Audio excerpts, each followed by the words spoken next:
Asian cup বাছাইয়ে কাল ভারত বাংলাদেশের লড়াই। শিলংয়ের জওহরলাল নেহেরু স্টেডিয়ামে ম্যাচ শুরু হবে সন্ধ্যা 7:30টায়। লাল সবুজ জার্সিতে হামজা চৌধুরীর অভিষেক নিয়ে রোমাঞ্চ, প্রতিপক্ষ হামজাকে নিয়ে সতর্ক। দলীয় প্রচেষ্টায় ভারতকে হারানোর প্রত্যয় অধিনায়ক জামাল ভুঁইয়ার। দুই বাংলার ফুটবলে এশিয়ান কাপ বাছাইয়ের উত্তেজনা। ফিফা র্যাঙ্কিংয়ে 59 ধাপ এগিয়ে থাকা ভারতকে চ্যালেঞ্জ জানাতে প্রস্তুত বাংলাদেশ। শিলংয়ের ম্যাচে দেশের জার্সিতে অভিষেক হচ্ছে শেফিল্ড তারকা হামজা চৌধুরীর। সেরা পারফরমেন্স দেখাতে আত্মবিশ্বাসী দল। 4-3-3 ফরমেশনে খেলার পরিকল্পনা বাংলাদেশের। গোলবার রক্ষায় মিতুল মারমার ওপরই আস্থা থাকবে কোচের। রক্ষণে তপু, ইশাদ, সাদ তারিকের দক্ষতা, মিডফিল্ডে ইংলিশ তারকা হামজা ও অধিনায়ক জামালের নৈপুণ্য এগিয়ে রাখবে বাংলাদেশকে।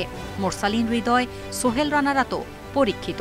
অ্যাটাকিং মিডফিল্ডে হামজার স্কোর করার সুযোগও আছে। আক্রমণে নিজেকে প্রমাণের সুযোগ আল আমিনের, সঙ্গে পাবেন ফাহিম, ইমন ও রাকিবকে। আমরা কঠোর অনুশীলন করেছি, ভালো প্রস্তুতি নিয়েছি।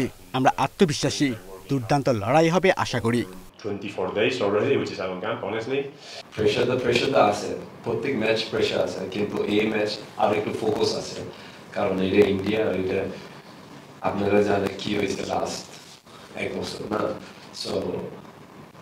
সো আমরা প্রেশার ফিল করতেছি, but at the same time we are কুল।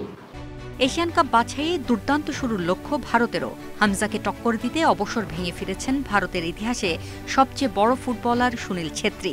রক্ষণে কোনো ছাড় নয়, আক্রমণে প্রতিপক্ষকে ধসিয়ে দিতে প্রস্তুত ব্লু টাইগার্স। ঘরের মাঠে বাংলাদেশের কাছে কখনো হারেনি তারা। অবশ্যই হামজা দারুণ খেলোয়াড়। সে প্রিমিয়ার লিগে ছিল, এখন চ্যাম্পিয়নশিপে খেলছে।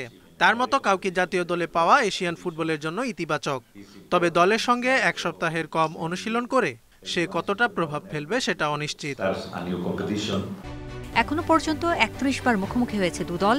ভারতের 16 জয়ের বিপরীতে বাংলাদেশের জয় 3 ম্যাচে। ডজন ম্যাচ শেষ হয়েছে ড্রতে। পরিসংখ্যান ভারতের পক্ষে থাকলেও সবশেষ 5 ম্যাচে বাংলাদেশের বিপক্ষে মাত্র একবার জিতেছে ভারত। Farida Bakhtiara, Independent news.